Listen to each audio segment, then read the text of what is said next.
Consider a discrete time with input xn and output yn. We are taking an example of discrete time signal. So whatever the property they satisfy in continuous time domain, they are satisfied in discrete time domain also. The only difference is that in place of t we use n here. So the input and output are related by this. Yn is equals to x of n into x of n minus 2. So you have to answer whether the system is memoryless, determine the output of the system, and the input is a into impulse n, where a is any real or complex number, and whether this system is invertible or not. For a system to be memoryless, the output depends upon present or future values and or future values. So if yn is equals to x of n minus 2, take n equals to 2, then y2 will be equals to x2 into x0. As compared to n equals to 2, you can say n equals to 0 is past. That is, output depends on past value. Therefore system is not memoryless, it depends on the past value. But if you see, if we find out whether this signal is a causal system or not, again put the value of n equals to 2. I'm just taking an example, extra example here. So put the values of n equals to 2 again, so it will be x2 and x0. So here the present value n equals to 2 depends on present value and a past value. So it's a causal system for positive values of time. If I put n equals to minus 2, then it will be x of minus 2 and x of minus 4. With respect to minus 2, x of minus 4 will be a past value. So again this system is a causal system. If I put n equals to 0, then it will be y0, depends on x0 and x of minus 2. Again with respect to 0, minus 2 is a past. So you can say this is a causal system. Now if we have to determine the output of the system when the input is a delta n, so x of n is equals to a delta n, so yn will be equals to a square due to this and this, delta n into delta n minus 2. Delta n is defined at n equals to 0, delta n minus 2 is defined at n equals to 2. So you can say that yn is equals to 0 for all values of n. Is the system invertible? As we can see, the output is equals to 0, that output is always there, system is not invertible. Now take another example. Consider a continuous time system with input xt and output yt related by yt equals to x sine of t. Is this system causal or is this system linear? Yt is equals to x of sine t. Consider a negative and positive value. Whenever you are finding the causality, always look for a positive value and a negative value with respect to time, and look at t equals to 0 also. Or you can say in terms of discrete time domain, look for n equals to 0, n equals to positive and n equals to negative value. For discrete time domain, we always consider the time which are integer values. So we will look at t equals to pi, so y pi equals to x of sine pi, so y pi is equals to basically x of 0. So pi depends upon 0. With respect to pi, 0 is a past. When you will put t equals to minus pi, y of minus pi is x of minus sine pi, x of minus sine pi is x of 0, minus pi depends on 0. With respect to minus pi, 0 is a future value. Clearly present value used here, pi depends upon past value for this one, and for this one the past value depends upon future value, or you can say the present value depends upon future value. So this is a non-causal system. Is this system linear? For finding the linearity, you have to consider two arbitrary inputs x1 and xt, corresponding to which outputs are y1t and y2t. So y1t we can say using this equals to x1 sine of t, and y2t is equals to x2 sine of t.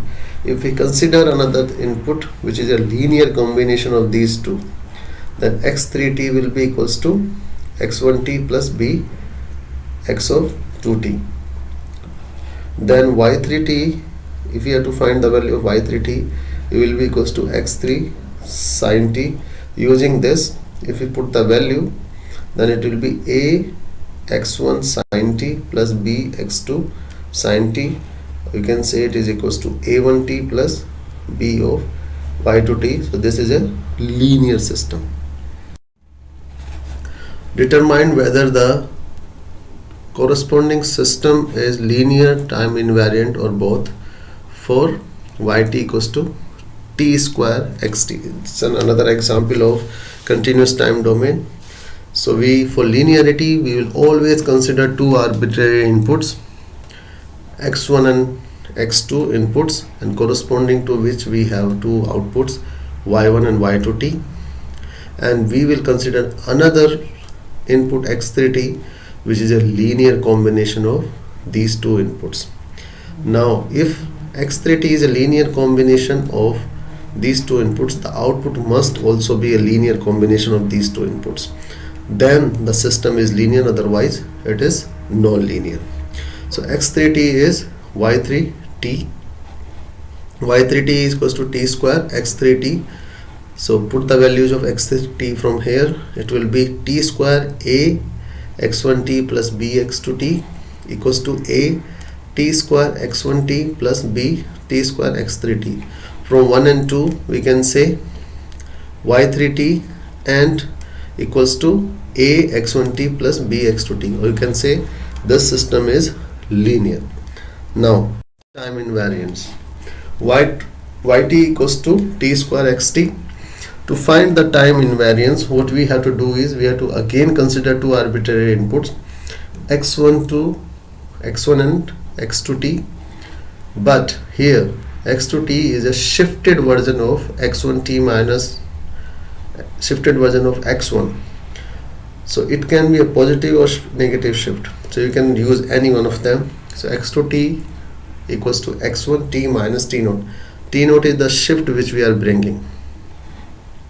So corresponding to x1t, y1t is output.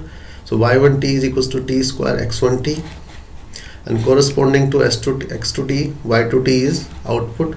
So y2t equals to t square x2t. From 1 and 3, y2t equals to t square x1 t minus t naught. Why? Using this, if you will put the value of this there, x2t here, so it will be x1t minus. Now if we bring the same shift in y1t and we get the output equals to a shifted version of y2t, then y1t minus t naught will be equals to t minus t naught x1 t minus t naught. If x2t equals to x1 t minus t naught, then for time invariance y2t must also be equals to y1 t minus t naught. If we compare this one, the fifth equation and fourth equation, we can clearly see that they are not equal to each other. Therefore this is a time variant system. Now another question which is on discrete time domain. Here yn is equals to x square n minus 2, and we have to find out whether this is linear or not. So consider two linear arbitrary inputs, x1 and x2, where x1 corresponds to output y1 n equals to x1 square n minus 2, x2t y2 n equals to x2 square n minus 2. We have a third input which is a linear combination of x1 and x2, defined here a x1 plus b x2n. So if y3n is also a linear combination of y1 and y2, then this is a linear system, otherwise it's a non-linear system. So put the values of x3 square n minus 2, you'll get this a x1 n minus 2 plus b x2 n minus 2 whole square. So if you open the whole square, it will be a square x1 square n minus 2 plus b square x2 square n minus 2 plus 2ab x1 n minus 2 into x2 n minus 2. You can clearly see that y13 n y3n is not equals to y1n plus b of y2n. So therefore this is a non-linear system. Time invariance. Again, consider two arbitrary inputs x1n and x2n, where x2n is equals to x1n minus n naught. x2n is a time shifted version of x1n. Then corresponding to x1n, we have output equals to y1. So you can say y1n equals to x1 n minus 2 square n minus 2. y2n is x2 square n minus 2, and y2n is equals to, if we use this value of shifting here, then it will be x1 square n minus 2 minus n naught. If we shift 1 by equation 1 by n naught and we get the same answer as we are getting here, then basically it's a time invariant system. So you can say y1 n minus n naught will be equals to x1 square n minus 2 minus n naught. So you can see that 3 is equals to the answer we are getting here, y2n. So you can say y2n is equals to y1 n minus n naught. So this is a time invariant system.